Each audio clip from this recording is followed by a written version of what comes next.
Hello guys, સ્વાગત છે તમારું મારી યુટ્યુબ ચેનલમાં. તો આજે આપણે બનાવીશું કાશ્મીરી પનીરનું શાક, કે જેને આપણે મેથી પનીરનું શાક પણ કહી શકીશું. તો આપણે એની રેસીપી જોઈશું. આ શાક બનાવવા માટે આપણે એક પેન ગરમ મૂકી દઈશું ને એમાં 2 થી 3 ડુંગળી છે તો આવી રીતે અડધી અડધી કરીને સમારી દઈશું. પછી અંદર 2 લીલા મરચાં મૂકીશું અને એક લાલ, તીખાશ માટે, સ્વાદ માટે.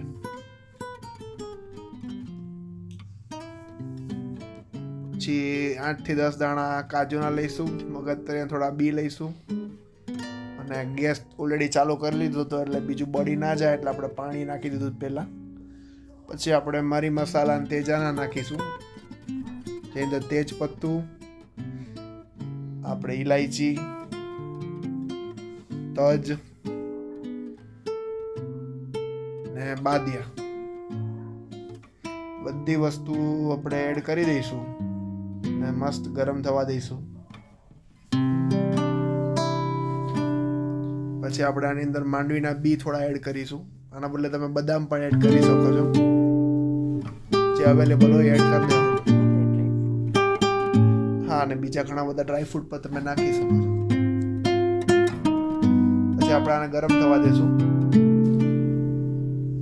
પાણીમાં ગરમ કરવાનું છે, તેલ કે હમણાં પહેલા નાખવાનું છે નહીં.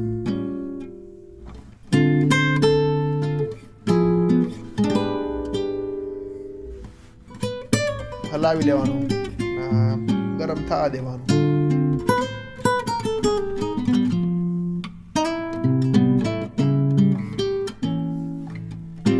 ફટાફટ બની જતી રેસીપી છે, તો તમે ઘરે એકવાર ટ્રાય કરજો કેવી બને છે. આ રીતે આપણે હલાવી લેવાનું.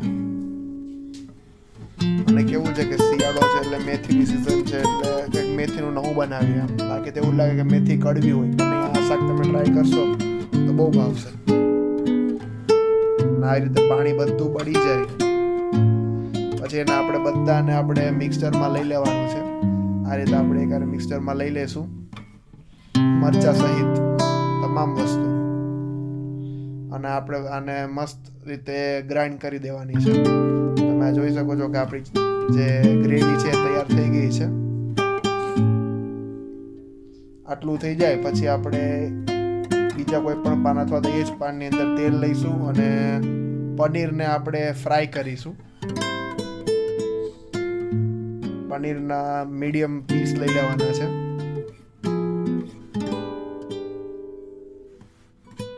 તેલ આપણે થોડુંક જ લઈશું, એટલું બધું નહીં લઈએ. ટૂંકમાં આખું પનીર ડૂબી જાય એટલું તેલ નહીં લઈએ, પનીરનો એક એક ભાગ જ રહે સપાટી એટલું તેલ લઈશું. આપણું તેલ ગરમ થઈ ગયું છે. હવે આપણે આની અંદર પનીર એડ કરીશું. પનીર તમે ડાયરેક્ટ ફ્રીઝરમાંથી પણ લઈ શકો છો, ડાયરેક્ટ બજારનું પણ લઈ શકો છો. જે રીતે અવેલેબલ હોય એ રીતે લઈને બનાવી લેવાનું. જોઈ શકો છો કે આપણે પનીર છે ધીમે ધીમે ફ્રાય થઈ રહ્યા છે. થોડા બ્રાઉન થાય એટલે પછી આપણે કાઢી લેવાના. તમે જોઈ શકો છો ધીમે ધીમે એક એક સપાટી આપણે ફેરવતા જશું, કારણ કે બાકી તો એક જ સપાટી બ્રાઉન થશે. 2 થી 4 મિનિટ રાખશો તો મસ્ત બધા બ્રાઉન બધી સપાટી થઈ જશે.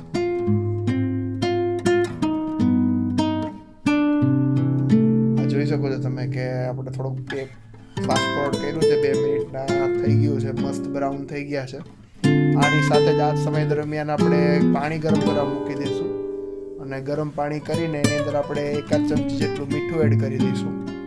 અને આ પનીર જ્યારે આવી રીતે ફ્રાય થઈ જાય પછી આ પનીરને આપણે એની અંદર જ રાખી દઈશું. જે પાણી આપણે ગરમ કરવા મૂક્યું છે આ તમે જોઈ શકો છો, એની અંદર આપણે નાખી દઈશું. અને આ પનીર છે આ નાખવાનું કારણ એ કે પછી પનીર છે ને એકદમ સોફ્ટ થઈ જશે. પછી આપણે ફરીથી એક થોડુંક તેલ લઈશું અને એમાં 2 મુઠ્ઠી જેટલી મેથી કે જે આપણે પહેલેથી સમારેલી અને ધોઈ રાખેલી હતી એ એડ કરીશું. અને આ તેલની જગ્યાએ તમે અમૂલ બટર છે એનો ઉપયોગ પણ કરી શકો છો. આવી રીતે બધું એડ કરી અને બરાબર મસ્ત હલાવી લેવાની છે.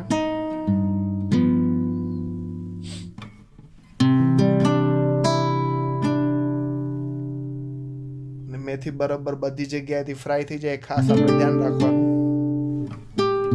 હલાવતી રહેવાની છે.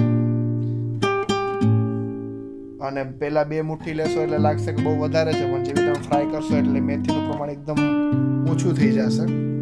આ બધી જગ્યાએથી આવી રીતે ફ્રાય થઈ જાય તો લાગે કે ફ્રાય થઈ ગઈ છે 2-3 મિનિટની અંદર. પછી આપણે આને મિક્સરમાં કાઢી લેવાની છે. તમે જોઈ શકો છો કે પેલા મેથીનું પ્રમાણ જે બહુ વધારે લાગતું હતું એ ખૂબ જ હવે ઓછું થઈ ગયું છે. અને પનીરને પણ ત્યાં સુધી આપણે પહેલા પાણીમાં રાખી દઈશું એટલે સોફ્ટ થતા જશે. તમે જોઈ શકો છો કે બરાબર રીતે મેથી છે તે ફ્રાય થઈ ગઈ છે તેલની અંદર જ.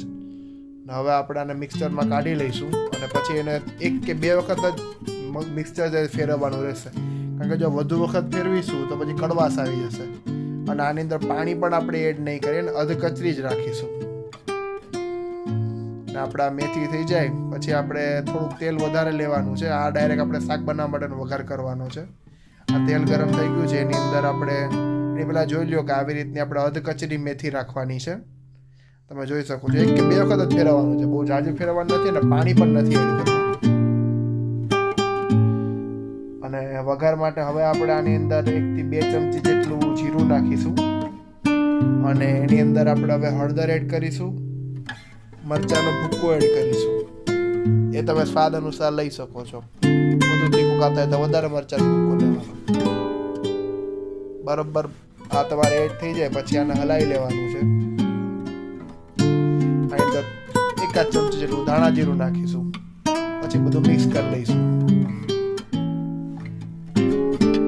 આ બધું આપણે ફૂલ ગેસ જ કરશું, મસ્ત વઘાર.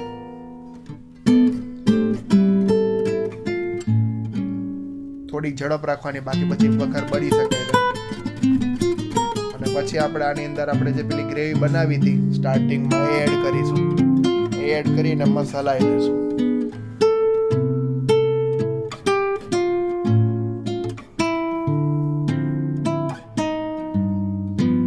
તમે જોઈ શકો છો કે આપણે ગ્રેવી મસ્ત વઘારમાં મિક્સ કરી દીધી છે અને આને એક રસ મિક્સ કરી દઈશું. હવે આપણે આની અંદર કિચન કિંગ મસાલા એડ કરીશું.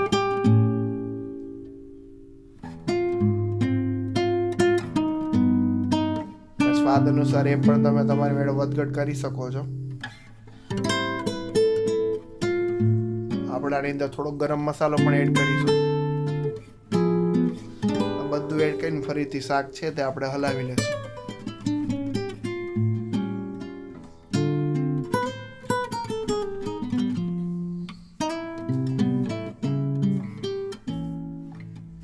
સ્વાદ અનુસાર તમે મીઠું એડ કરીશું. આપણે 1 થી 1.5 ચમચી જેટલું મીઠું એડ કર્યું છે. તમે તમારા અનુસાર જો ઓછું ખાતા હોય તો ઓછું એડ કરવાનું, વધુ ખાતા હોય તો વધુ એડ કરવાનું.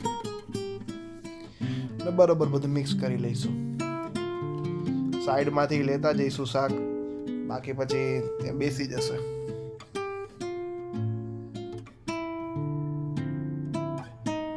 આવી રીતે બહુ મસ્ત હલાવી લઈશું. ના હલાવી લીધા બાદ હવે આપણે આની અંદર છે તે મેથી જે આપણે રાખેલી હતી એ મેથી એડ કરીશું. શાકને પહેલા થોડું ગરમ થવા દઈને પછી જ આપણે મેથી એડ કરીશું. જે ક્રશ કરેલી મેથી હતી એ હવે આપણે એડ કરીશું આની અંદર.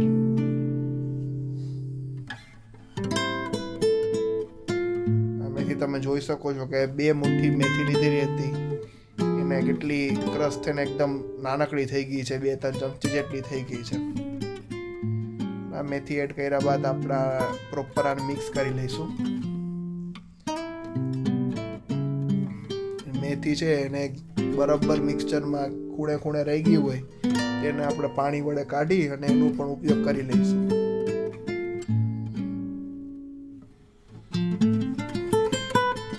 આ બધું બરાબર હલાવાઈ જાય પછી આપણે જે પનીર રાખેલું હતું તમે જોઈ શકો છો કે આટલું સોફ્ટ પનીર થઈ જશે પાણીમાં મૂક્યા બાદ.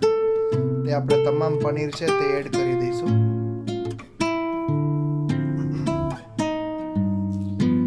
બધું પનીર એડ કર્યા બાદ આપણે ફરીથી હલાવી લેશું. હલાવતા વખતે થોડુંક ધીમે ધીમે હલાવીશું, બાકી પછી પનીર છે તે એટલું સોફ્ટ થઈ ગયું કે તૂટી ના જાય આમ.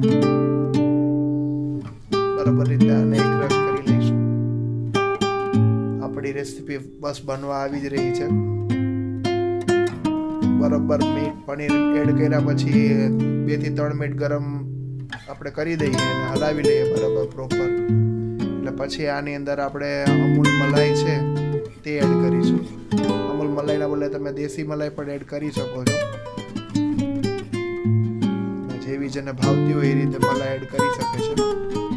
આપણે જોઈ શકો છો કે આપણે મીડિયમ જેટલી મલાઈ એડ કરી છે.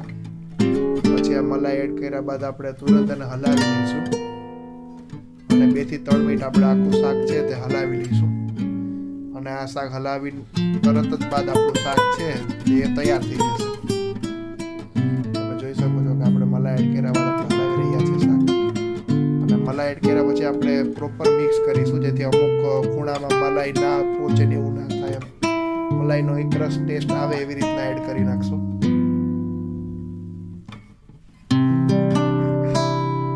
શિયાળામાં જ્યાં સુધી તાજી મેથી આવે છે ત્યાં સુધી આ શાક બનાવીને એક વખત ટ્રાય કરવું જ જોઈએ. તો તમે બધા આ રેસીપી જોઈને ટ્રાય કરજો અને પછી કેવું લાગે એ કહેજો.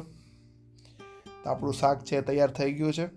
તમે જોઈ શકો છો કે મસ્ત ગરમા ગરમ શાક છે તે તૈયાર થઈ ગયું છે. તો તમે લોકોએ ટ્રાય કરજો અને આ રેસીપી કેવી લાગી છે જો સારી લાગી હોય તો લાઈક, શેર અને સબસ્ક્રાઈબ કરજો. Thank you.